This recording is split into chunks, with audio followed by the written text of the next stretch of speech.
안녕하세요, 여러분. 배당 부자입니다. 뜨거웠던 7월이 끝나고 8월이 시작되었습니다.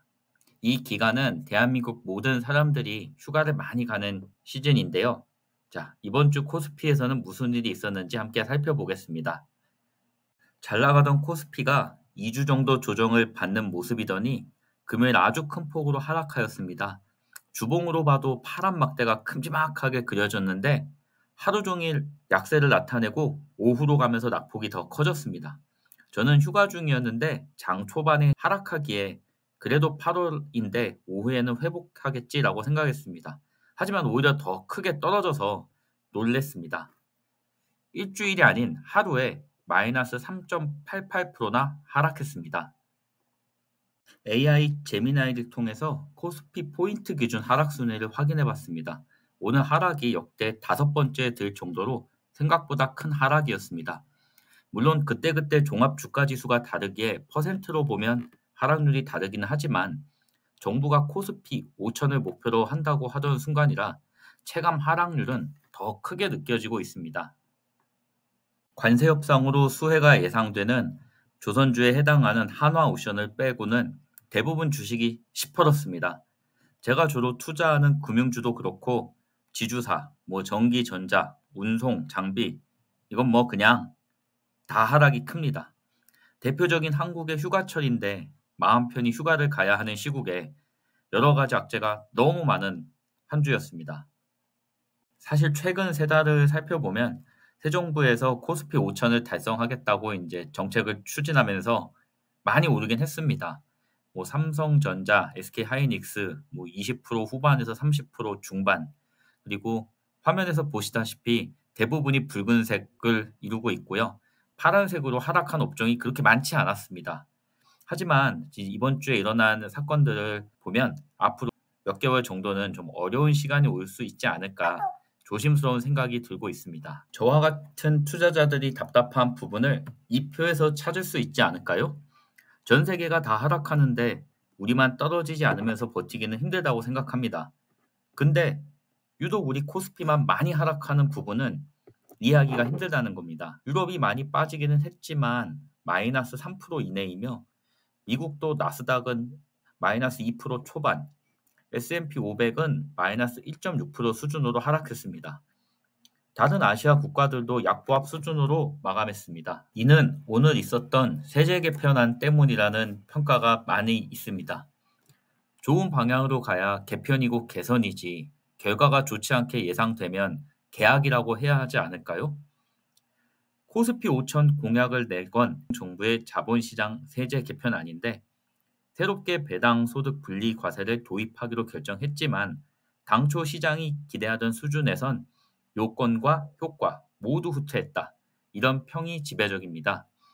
총 4가지 부분에서 이제 개편안이 나왔는데 증권 거래세, 주식 양도세 대주주 기준 환원, 감액 배당 과세, 배당 분리 과세 모든 부분에서 시장의 기대를 만족하지 못하고 있는 것으로 평가받고 있습니다. 거래세의 인상은 외국인과 기관 투자자 등 유동성 공급자에게 더 큰 부담으로 작용할 수 있다며 이로 인해 거래 대금이 줄면 전체 세수가 오히려 감소할 우려가 있다는 지적도 있습니다. 하루 지금 주가가 하락하면서 줄어든 시총이 116조입니다. 그래서 다소 과격한 표현이기는 하지만 35조 벌자고 116조를 날린 거냐라는 개인 투자자들의 분노 어린 목소리가 여기저기서 들려오고 있습니다. 그래도 개인은 이번 하락을 저가 매수 기회로 판단한 듯 싶습니다. 1조 6천억을 매수했고 오히려 외국인은 6,500억을 매도했으며 금융 투자를 포함한 기관은 1조 700억을 매도했습니다. 외국인이야 그렇다 해도 이럴 때 보면 우리 개미만 코스피를 지키는 것이 아닌지 참 우리 기관이 이렇게 매도하는 모습은 항상 야속함기만 합니다. 그리고 환율을 보면 마감은 1389에서 했지만 장 중에는 1,400원을 넘어서면서 또다시 원화 약세에 진입하는 게 아니냐 이런 큰 우려가 나타나기도 했습니다. 이제 세제 개편안 관련해서 나온 뉴스를 좀 살펴보겠습니다. 병 주고 약 주는 것도 정도가 있겠지요. 이 기사들을 보다 보니까 제가 좋아했던 영화 타짜가 생각납니다. 이런 얘기를 하셨네요. 주식시장은 무너지지 않는다. 오히려 떨어지면 저가 매수할 기회가 아니냐. 이거 참 얼마나 답답한 소리를 하고 있는지 화가 많이 납니다. 그리고 이런 기사도 있네요. 대통령실 주가 급락, 세제 개편 보도로 설명 안 돼. 아니, 그러면 도대체 왜 이렇게 하락하는지 설명이라도 좀 해 주셔야 하지 않을까요? 정말 우리 개미의 마음을 너무 모르는 그런 대통령실의 발언은 아닐까 생각이 좀 들고요. 이제 국민들의 댓글이 좋지 않게 흘러가니까 이런 기사도 나옵니다. 대주주 기준을 50억에서 10억으로 내리겠다 했는데 다시 상향하는 부분을 검토하겠다. 그리고 옆에 보면은 이런 분도 있네요. 나는 처음부터 잘하자고 했는데 왜 급하게 해서 이 난리를 만드냐? 라고 이제 SNS에 막 글을 쓰셨어요. 아니, 근데 이것도 사실 좀 답답하죠.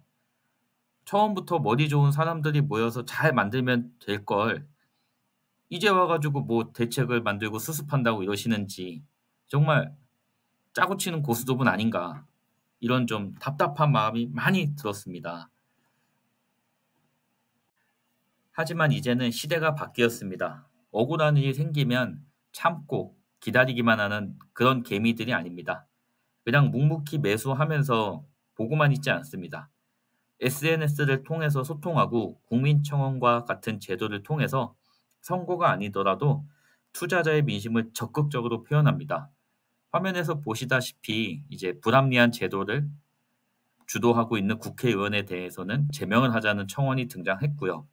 10억 대주주 안건에 관련해서도 이를 이제 반대하는 청원이 지금 급격하게 동의를 얻고 있습니다. 이번 사태도 부디 개인 투자자 여러분의 목소리가 합리적인 방향으로 잘 반영되었으면 하는 바람입니다. 제가 영상을 제작하고 있는 일요일 오후 6시 기준으로 벌써 98,000명의 여러분이 참여하고 있습니다. 제가 발의한 안건은 아니지만 저도 일단 동참했고요. 이제 역사책에서 배웠던 10만 양병설이 생각나는 그런 기분이 좀 드네요. 그래서 우리의 투자를 지켜나가는 10만 명의 여러분, 약간 그런 생각이 듭니다. 우리 금융시장을 지켜나가자 하는 그런 열정이 느껴집니다. 그리고 다른 어떤 청원보다도 이 안건이 지금 4일 만에 1위로 올라서면서 이 투자에 대한 압도적인 국민 여러분의 관심과 참여를 잘 보여주는 케이스가 아닌가 그런 생각이 들고요. 법을 입법하시는 분들도 이런 투자자들의 목소리를 외면하지 말고 심사숙고해 주시기를 희망합니다. 이제 제 투자 현황을 살펴보겠습니다. 이런저런 기사와 댓글을 보다가 소비 쿠폰 15만 원을 지급받고 주가가 하락해서 1,500만 원 손실을 봤다는 댓글을 봤는데요. 이건 좀 오바가 아닌가 생각했었습니다. 근데 자료를 만들면서 계산하다 보니까 저도 그렇더라고요. 사실 저는 매도를 거의 하지 않고 이제 배당액을 늘려가는 투자를 하고는 있지만 그래도 막상 이 정도 금액의 잔고가 하락하니까 아쉬움이 좀 크게 남기는 합니다. 제 ISA 계좌의 7월까지 누적 수익률은 78%입니다. 월중 최고는 90%까지 올라갔었는데 앞서 얘기했던 여러 가지 이슈로 하락을 지속했고요. 8월 1일도 바로 또 하락해서 70% 초반까지 지금 수익률은 좀 하락한 상태입니다. 아무래도 8월은 좀 조정의 시간을 보내지 않을까 그렇게 생각을 하고 있고요. 올해 1월과 2월에도 사실 조정의 시간이 있었지만 3월부터 크게 상승을 했었습니다. 부디 8월에 또 조정이 크지 않기를 바라봅니다. 그나마 중간 배당이 예정이라서 배당이 나오면 매수 또 매수하면서 시간을 보내야겠습니다. 저는 단기 차익을 보면서 자산을 불려나가는 투자자가 아니라 배당을 받으면서 자산을 늘려가는 투자를 지향하기 때문에 사실 이런 경험은 좀 많이 했었고요. 하지만 이제 막 투자를 시작하신 분이 있다면 약간의 각오가 좀 필요한 상황이 오지 않을까 조심스럽게 걱정이 되기는 합니다. 연금저축 계좌는 4월부터 반등이 시작되었습니다. 비중을 계속 늘리고 있던 미국 ETF와 배당을 재투자하면서 버티던 국내 배당 ETF가 상승을 시작해서입니다. 하지만 안타깝게도 작년 1년간 모았던 인도 ETF는 여전히 하락을 하고 있어서 전체 수익률 회복을 제한하고 있습니다. 오랜 시간 투자를 하는 데에는 마음의 휴식도 필요하다고 생각합니다. 매일 계좌만 쳐다보면서 오르고 내리는데 스트레스를 받으면 장기적인 투자를 할 수 없다고 생각이 들고요. 그래서 월배당 상품이 나온 요즘에는 투자하는데 훨씬 마음이 좀 편해진 부분이 있습니다.